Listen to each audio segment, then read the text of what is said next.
Olá! Estou aqui novamente para falar sobre um assunto muito importante para a sua vida e a minha vida.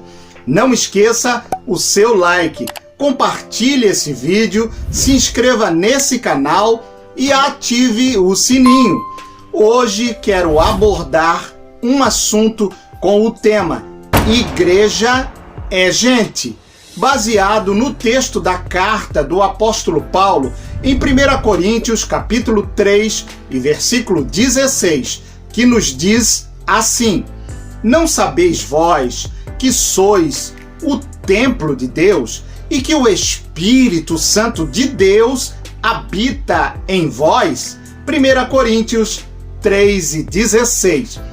O apóstolo Paulo apresenta esse ensinamento pelo motivo que Corinto se orgulhava de seus templos e santuários pagãos.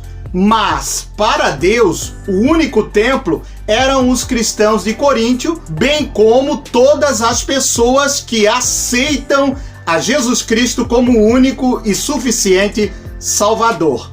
No Antigo Testamento, a morada de Deus se referia ao tabernáculo e ao templo físico da nação de Israel. Entretanto, no Novo Testamento, ou na Nova Aliança, essa morada é toda pessoa que acredita em Jesus Cristo. Nós, os seres humanos, somos a igreja do Deus vivo, salva e remida por Jesus, pois ele vive em cada um de nós. Analise comigo o texto em Atos 6 e 13. E apresentaram falsas testemunhas que diziam: Este homem não cessa de proferir palavras blasfemas contra este santo lugar. Fica bem claro nesse texto que Estevão foi acusado de falar do templo pelos judeus religiosos e levado posteriormente aos líderes religiosos da época. Embora Estevão reconhecesse a importância do templo, mas também sabia que o templo físico não era e nunca seria mais importante do que Deus e as pessoas. Talvez você possa se questionar referente ao que está escrito em Hebreus 10 e 25, que nos diz assim: Não deixamos de reunirmos como igreja, segundo o costume de alguns, mas encorajando-nos uns aos outros, ainda mais quando vocês veem que se aproxima o dia. Esse texto é muito importante e nos estimula, animando a cada um de nós para servir a Jesus Cristo, sempre incentivando uns aos outros, referente à prática do amor sem emoção, mas como uma atitude independente dos nossos desejos, aplicando a boa obra de Deus para com o nosso semelhante. A palavra congregar no texto significa ato de ajuntar ou reunir, pois devemos estar juntos para compartilhar as experiências cristãs. Com isso, as manifestações do Espírito Santo são facilitadas para cada um de nós, para ensinar um ao outro, repassando o conhecimento espiritual, bem como nosso aprendizado através da palavra de Deus. Não podemos viver isoladamente, iguais a ilhas, mas temos a responsabilidade de influenciar pessoas para o bem. Por isso, quando nos reunimos, é para encorajarmos, admoestando uns aos outros, através da palavra de Deus. Não podemos nos preocupar somente com o nosso bem-estar, mas temos a responsabilidade de incentivar outras pessoas a permanecerem fervorosamente no amor de Deus, a serviço do reino, em busca de almas, pois se aproxima aquele dia, a volta de Jesus. Mas, infelizmente, não é isso que acontece em muitos templos, pois a finalidade e objetivos são bem contrários aos ensinamentos da palavra de Deus. E não preciso lhe dizer mais nada, Tenho plena convicção que você já entendeu o recado. Em Atos dos Apóstolos, capítulo 7 e versículo 48, está escrito: Deus não habita em templos feitos por mãos de homens, pois sabemos que o templo é apenas uma construção. Em nossos dias, não é diferente do que acontecia naquela época. Os líderes religiosos se preocupavam mais em cuidar e conservar o templo, se preocupavam com as tradições, religiosidades, costumes e esqueciam totalmente de praticar as virtudes da justiça, da misericórdia, da fidelidade e o amor para com o próximo. Mas acredito que você possa estar pensando e perguntando para si mesmo ou para si mesma: e o texto de Salmos, de número 122 e verso 1? Alegrei-me quando me disseram: vamos à casa do Senhor. Nesse texto, Davi, o rei Davi, lembra da sua sincera alegria quando os peregrinos, agora de volta à sua casa, relembravam com alegria de ouvir o convite de subir a Jerusalém para participar de uma das festividades anuais que em Jerusalém era realizado.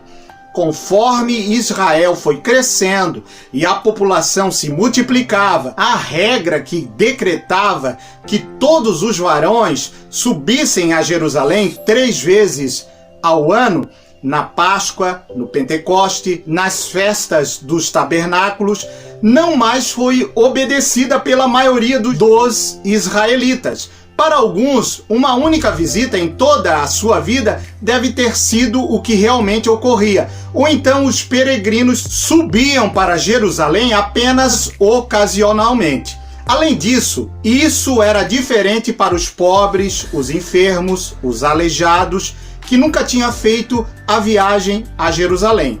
Este salmo nos ensina que, para muitos, a viagem era algo bastante raro, sendo feito com o máximo de prazer e alegria, a despeito dos muitos perigos enfrentados ao longo do caminho.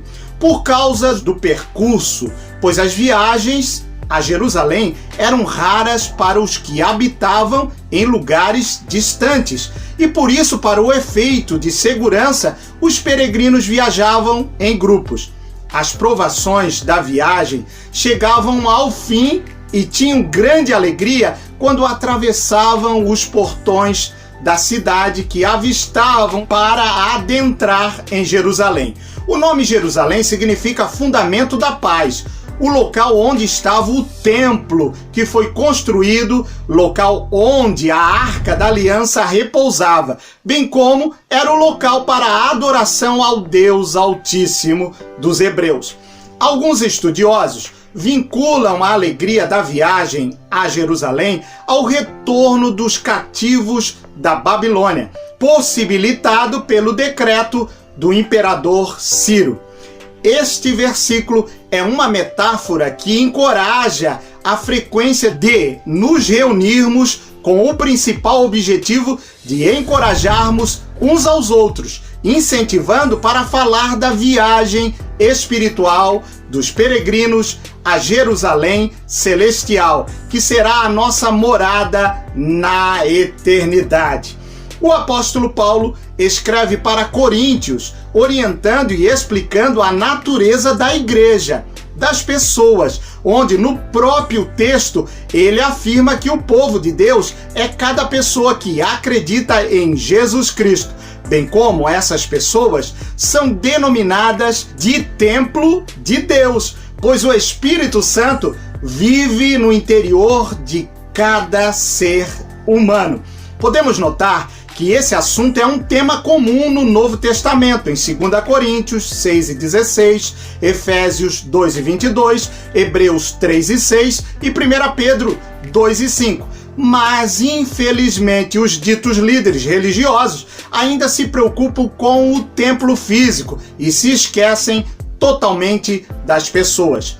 Entretanto, o Espírito Santo é uma promessa do próprio Jesus Cristo, pois ele disse que viria e habitaria em seus seguidores. Veja João 14, versículo 17 e 20 e João 16 e 7. O Espírito Santo proporciona a unidade da igreja em Cristo Jesus, pois existe somente um Senhor, um só Deus, um só Espírito e uma só fé. Efésios 4 e 5. O Espírito Santo gera frutos de arrependimento, transformando nossas vidas, nosso comportamento, caráter e atitudes.